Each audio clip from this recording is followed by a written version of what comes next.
Welcome back, ladies and gentlemen, and thank you very much for your greatest support. Now, fellow Kenyans, I want us to listen to this video. Please, I want you to listen to this because I've realized something, that in as much as the Gen Zs and the millennials are working so hard on how they can change the narrative or how things can change in this country, our parents are still stuck, still have that mentality that they must elect their age mate. That is how I can put it. They are still at that point that we must. They are looking for people who can impress them. People that says things that they want to hear. You see, but instead of looking for people who are doing things, who are saying things that they really need. You know, there is I normally say that there's a difference between a want and a need. What do you need and what do you want? Now, in Malava, there is one of the people who wants to become the member of parliament. Is being supported by the UDA, and he's telling the women that he is going to be their husband.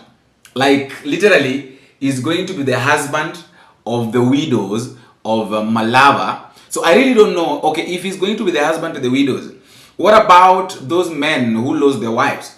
Is he going to be the wife to those husbands? Because I'm really failing to understand. Can we listen to this and then we continue the discussion?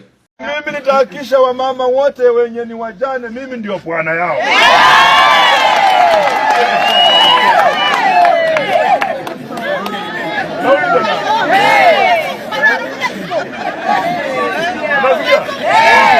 Na msilete mtu mwingine aweke koti kwa nyumba yenu.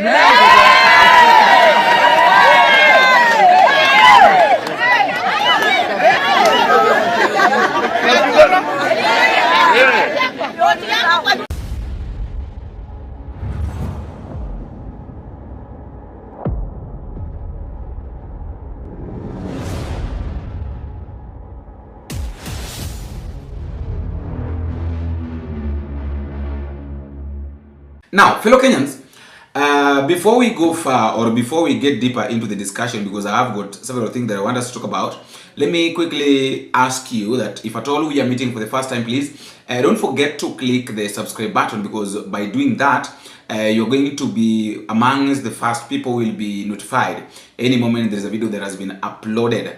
And also, thank you guys, thank you very much for your greatest support. We are at 17.3. We are our target or our goal is to hit 20,000 before the end of the year. So I really know that we are capable of doing this, and we are going to do it, guys. Please continue subscribing, keep on subscribing, keep on liking, and keep on sharing the videos, and more so, tell me where you're watching these videos from. As we get into the discussion, fellow Kenyans, that is just an example of what is happening. That is just an example of what Kenyans are facing right now. Because tell me how this would happen, that a leader wants to be elected, and the narrative that this leader is selling out is the narrative of, I'm going to do you this. You know, at this point, what we really want or what we expect from leaders, don't talk too much. Please avoid talking too much. We need action. How many people have promised those things that you are promising and they never did them?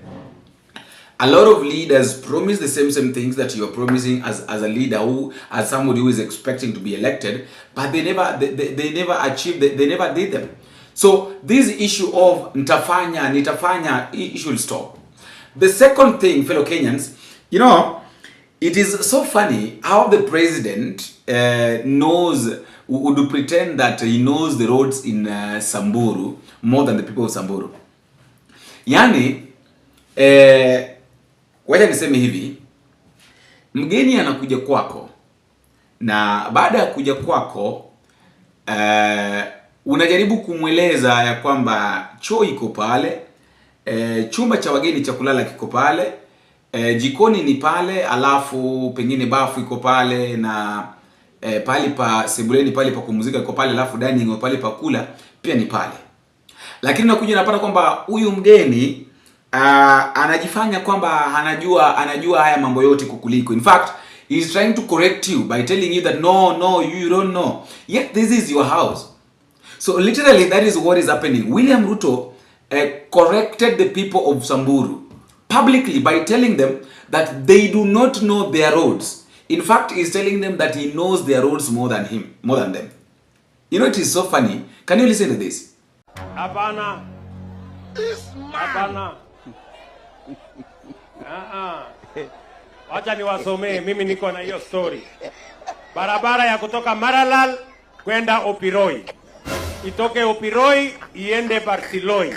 Itoke hapo iende Masilita. Itoke hapo iliende Seriolipi. Alafu baadaye nataka ifike mpaka Ndonyo Wasin. Mpaka mahali inaitwa Milgis. Nyinyi mnajua hiyo dunia mahali iko? Mnaelewa hiyo mahali? Hiyo barabara nimeweka pesa ya kutengeneza, sio ya lami lakini barabara mzuri. Tuhakikishe kwamba sehemu hii yote inapitika. Tuhakikishe kwamba Samburu inapiga hatua ya kwenda mbele.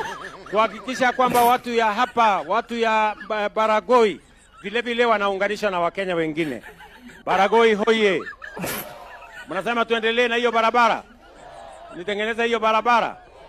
Tengeneze ile ya kutoka Maralal kuja Morijo. Tafute pesa nyingine ifike hapa Baragoi. Wangapi wanasema hiyo barabara tuendelee naye? Tumekubaliana? Mimi vile vile nataka niwaambie jambo la nne. Na nisikia watu wa Baragoi. Nimewaambia maneno ya soko. Mumesikia? Nimewaambia maneno ya stima. Mmesikia? Tell me, how are you going to correct somebody who knows more than you know? Of course, I know that William Ruto, what he does, for him to know these roads, he normally sends somebody to go and do the investigations, write the roads down. Remember when he went to Northeastern, when he was mentioning the roads, ukitoka hapa, sijui unaenda Marala, sijui ukitoka hapa, unaenda hivi, and people were really shocked. And in fact, even the t-shirts, even the songs were composed because of William Ruto's statement, because of how he knew the roads. Right now, he's going to Samburu and proving to the people of Samburu that I know this more than you know it. It is so much shameful. In as much as maybe you can know something, but you can't know things more than the owner. That is one thing we have to be clear of. You can't. The last story is the issue of ODM. And fellow Kenyans, I want us to listen to Junet Mohammed. We have said before, and we want to repeat it here, that William Ruto is not fit to be president of Kenya. Temperamentally, ideologically, historically, and politically, Ruto is not fit to govern this country.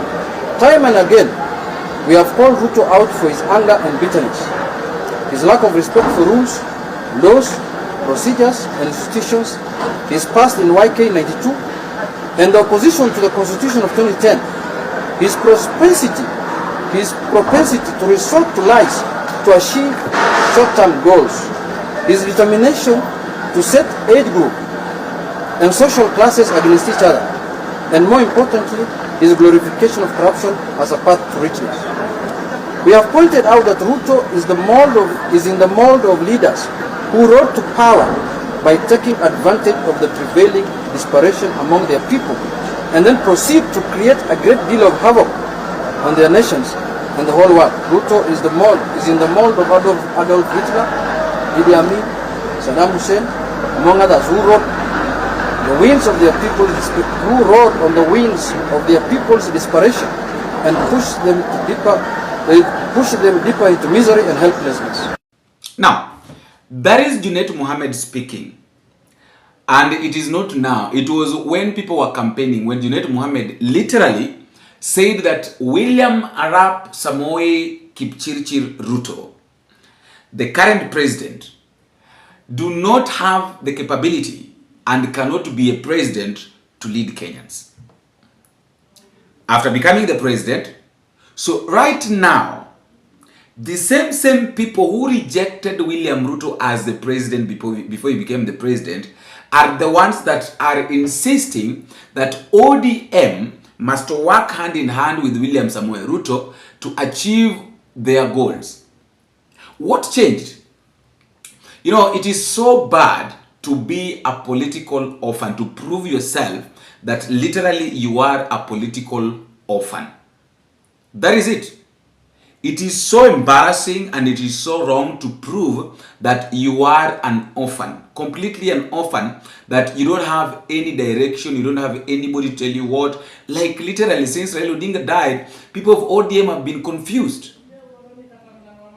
Some of them don't know what, they don't know the direction that they are supposed to take. They are totally confused. They don't know where should we start from, where are we supposed to end, like literally what are we supposed to do. And that is why you hear people like Gladys Wanga saying that Ruto ameokoa Kenya na maendeleo tele. Siwezi kubali wajaluo wangu wampinge hadi 2032. Hatutoki kwa Ruto.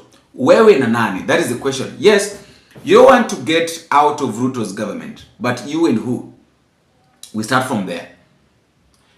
You are saying that you don't want anybody, any legal person to go against William Samoei Ruto. The things that he promised people, has he achieved them? You know, let us not pretend that we are much better than other communities, or we are much better than other tribes. I want Luos, and I want these Luo leaders who are speaking the way they want to understand something. That this William Ruto worked with Rigathi Gachagua. The same William Ruto had promised Rigathi Gachagua heaven and earth. Remember when he was saying that I can't betray Rigathi Gachagua, you know, Rigathi Gachagua has done me this, so I will stand with him up to the end. What happened?